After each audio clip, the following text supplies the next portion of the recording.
We tend to think that stress is emotional most of the time, but it could be mechanical as well. If we have locked up areas and muscle imbalance that we're talking about, when we're dealing with spinal stability, can't it stress the nervous system? If you're often in pain, are you going to have an emotional response? That's just typical to think about.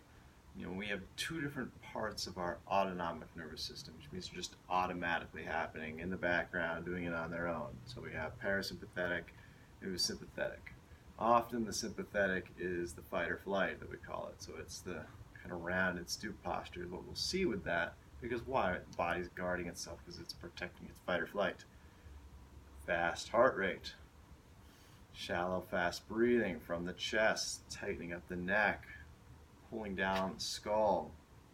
What else do we have? Digestion going out the window. The deep breathing is going out the window. The immune system's going out the window because it's not important at the moment. So we're getting compression of the nervous system in a guarded posture. A lot of us are living in that sympathetic state. So getting into a parasympathetic state is often done by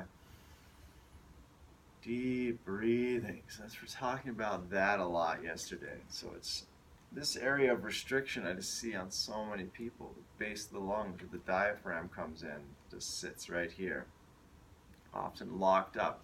And we see this forward pelvic sway. We can't breathe from our stomach well there. You see my shoulders are doing a lot of the work. So when we get our hips back underneath us, we broaden our chest.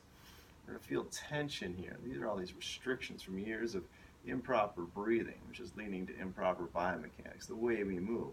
So breathing is often a good way to get your body into check.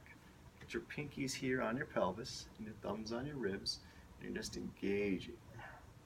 You should feel your whole spine kind of decompress and lift. These are decompression breaths we're taking. When we breathe in, we don't let the belly out.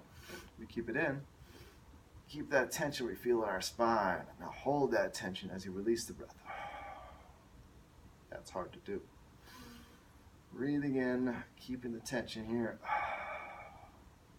That's going to level your hips with your shoulders. So go do that. Go do some walking.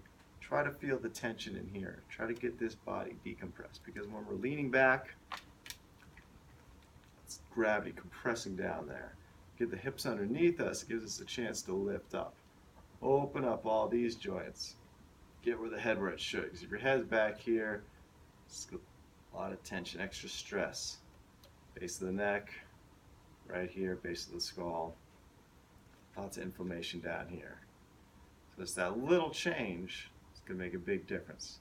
Little changes have got you into trouble. Little changes will get you out of trouble.